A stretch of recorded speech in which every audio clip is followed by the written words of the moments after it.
Good morning students. आज के lecture में हम बाइस्टेबल मल्टीवाइब्रेटर के बारे में डिटेल में डिस्कस करेंगे। पिछले लेक्चर में बाइस्टेबल मल्टीवाइब्रेटर के बारे में मैंने आपको बताया था, उसके टाइप्स के बारे में, उसकी वेवफॉर्म्स के बारे में, उसके अंदर जो ट्रिगरिंग होती है वो कैसे करते हैं वो आज के लेक्चर में हम डिस्कस करेंगे। तो ट्रिगरिंग के जो मेथड्स हैं बाइस्टेबल मल्टीवाइब्रेटर में, वो दो तरह के मेथड्स होते हैं, symmetrical and asymmetrical.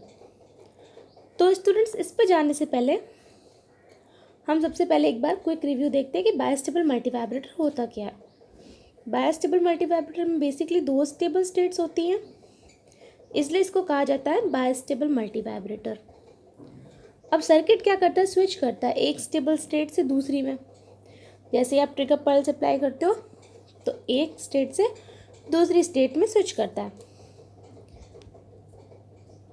It is also known as flip-flop multivibrator because due to applied trigger pulses, multivibrator flip from one stable state. इसको फ्लिप फ्लॉप भी कहा जाता है क्योंकि इसमें क्या होता है, जैसे आप ट्रिगर अप्लाई करते हो तो मल्टीवाइब्रेटर एक स्टेज से दूसरी स्टेज में स्विच कर लेता है। तो इसमें एक टाइम पर एक ही स्टेट स्टेबल रहती है। आपको स्टेट चेंज करने के लिए ट्रिगर देना ज़रूरी होता है। And by applying the next trigger pulse, it flops back to its initial stable state. तो ये है बाइस्टेबल मल्टीवाइब्रेटर।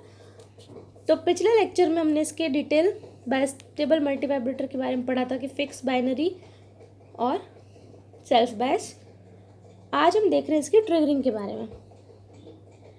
बाइस्टेबल मल्टीवाइब्रेटर का आउटपुट जो है कुछ इस तरह से आता है, 1010 आप देख रहे हैं, पल्स के फॉर्म में आ रही है ये बाइस्टेबल मल्टीवाइब्रेटर का आउटपुट। क्योंकि एक टाइम पे एक ट्रांजिस्टर ऑन रहता है, दूसरा ऑफ रहता है, तो एक ऑन रहता है, अगली बार वो ऑफ होता है, तो एक का आप आउटपुट लेंगे तो इस तरह का कुछ आउटपुट आपको मिलेगा। अब ट्रिगरिंग मीन्स उसको इनिशिएट करना, ट्रांजिस्टर को ट्रिगर करना, ऑन करना, ऑफ करना। To change the stable state of the binary, it is necessary to apply an appropriate pulse in the circuit, which will try to bring both the transistors to active region, and the resultant regenerative feedback will result on the change of state. यानी कि आपको state change करने के लिए एक appropriate pulse देनी पड़ेगी circuit में। वो क्या करेगी, ट्रांजिस्टर को एक्टिव रीजन में लाने की कोशिश करेगी और इस तरह से आपकी एक स्टेट से दूसरी स्टेट चेंज हो जाएगी। तो ट्रिगरिंग यहाँ पे दो तरह की है, असिमेट्रिकल एंड सिमेट्रिकल ट्रिगरिंग। तो सबसे पहले हम देखते हैं असिमेट्रिक ट्रिगरिंग के बारे में। तो इसमें सबसे पहले हम डायग्राम देखते हैं और डायग्राम से मैं आपको थ्योरी एक्सप्लेन करूंगी, फिर हम थ्योरी एक बार पढ़ेंगे। तो ये है असिमेट्रिकल ट्रिगर्ड बाइस्टेबल मल्टीवाइब्रेटर का डायग्राम। अब देखिए यहाँ पे क्या हो रहा है, दो ट्रिगर इनपुट्स हैं, दो ट्रांजिस्टर्स है Q1 Q2, दो ट्रिगर इनपुट्स हैं, आप देख रहे हैं A और B पल्सेस, ये ट्रिगर इनपुट्स हैं आपकी। Each input is derived from a separate triggering source. आपका जो हर ट्रिगर इनपुट है एक अलग ट्रिगरिंग सोर्स से डिराइव किया हुआ है। अब आपको क्या करना है, ट्रांजिशन करवाना है एक स्टेट से दूसरी स्टेट में। तो आप क्या करेंगे, सपोज कि आपने ट्रिगर अप्लाई किया, initially the trigger is apply to the bistable, आपने अप्लाई कर दिया एक को करने के लिए।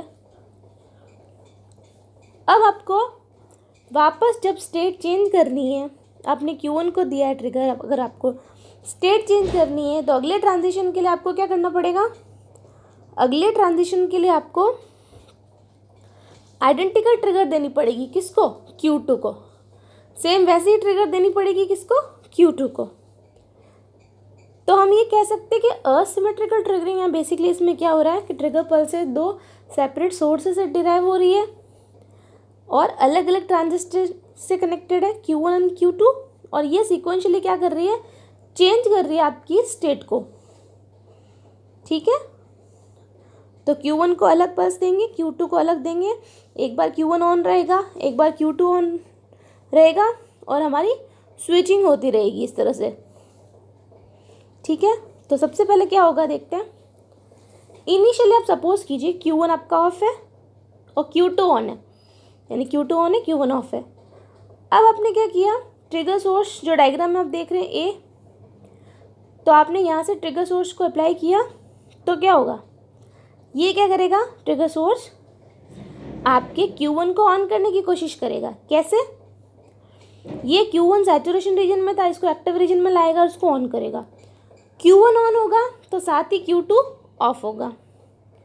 Any for the pulse next time, अब क्या करना है आपको, Q2 ऑफ हो गया, Q1 ऑन, यानी कि एक स्टेबल स्टेट आपको मिल गई है, Q1 on and Q2 of. अब आपको Q2 को ऑन करना है दोबारा और Q1 को ऑफ करना है, तो आपको ट्रिगर पल्स कहाँ देनी पड़ेगी, बी टर्मिनल पे, जो बी सोर्स है वो ट्रिगर पल्स अप्लाई करनी पड़ेगी। जैसे ही आप वो अप्लाई करेंगे तो क्या होगा, Q2 ऑन हो जाएगा और Q1 ऑफ हो जाएगा। ऑन ऑफ एक टाइम पर एक स्टेट ऑन रहेगी आपकी। तो डायग्राम से आपको क्लियर है। तो इसकी थ्योरी देख लेते हैं स्टूडेंट्स हम एक बार। इन asymmetrical triggering there are two trigger inputs for the transistors Q1 and Q2. Each trigger input is derived from a separate triggering source. To induce transition among the stable states, let us say that initially the trigger is applied to be bistable. अब अगले transition के लिए now the trigger must appear at the transistor Q2.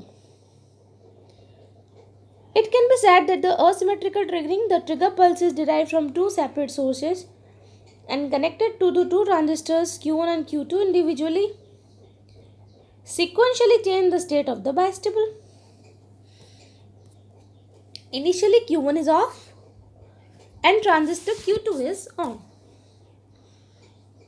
The first pulse derived from the trigger source A applied to the terminal turn it off by bringing it from saturation to active region Q1 is on. यानी कि Q1 on करने के लिए आपने क्या किया, Q1 को trigger दे दिया सोर्स ए पे, Q1 ऑन हो गया, Q2 ऑफ। अब आपको वापस Q2 को ऑन करवाना है तो आप क्या करेंगे, any further pulse next time the trigger pulse is applied at the terminal B, the change of stable state will result with transistor Q2 on and transistor Q1 off. अब asymmetrical की applications देखते हैं क्या है। Asymmetrical triggering finds its application in the generation of a gate waveform, the duration of which is controlled by any two independent events occurring at different time instants. The measurements of time interval is facilitated. तो हमने देखा asymmetrical के अंदर triggering कैसे होती है।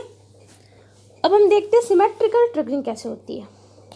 Symmetrical triggering, अब symmetrical triggering के अलग अलग मेथड्स हैं, symmetrical collector triggering, symmetrical base triggering and symmetrical hybrid triggering.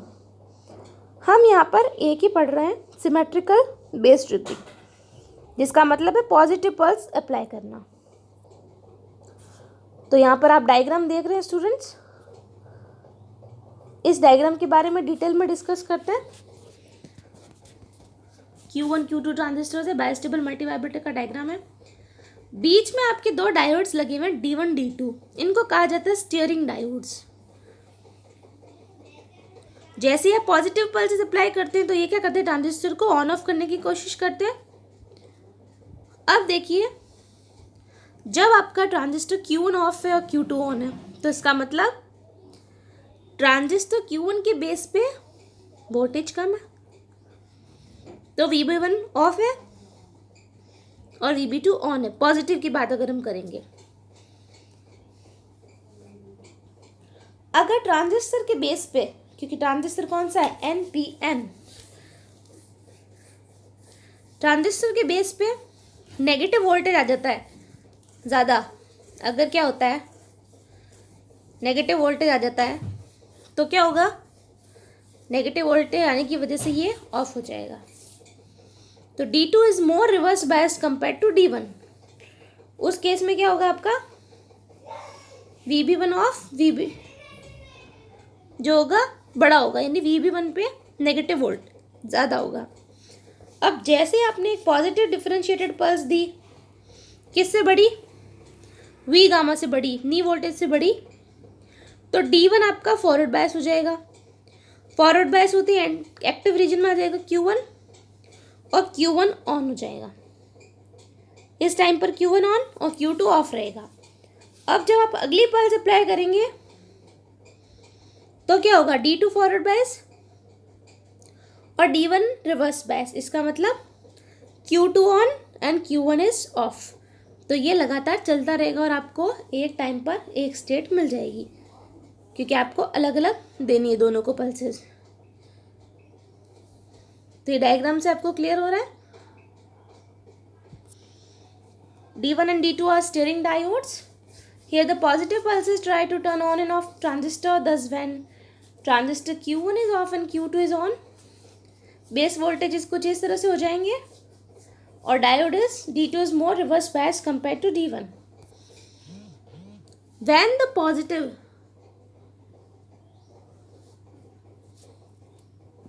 pulse of amplitude greater than VB1 off plus V gamma appears, the diode D1 gets forward biased and transistor Q1 enters the active region, and with subsequent regenerative feedback Q1 gets on and transistor Q2 becomes off. On the arrival of the next trigger pulse, now the D2 will be forward biased and ultimately with regenerative feedback it will be on state. तो इस तरह से symmetrical में आपकी triggering हो रही है। तो स्टूडेंट्स, आई होप आपको असिमेट्रिकल एंड सिमेट्रिकल दोनों अच्छे से क्लियर होंगे। Thank you.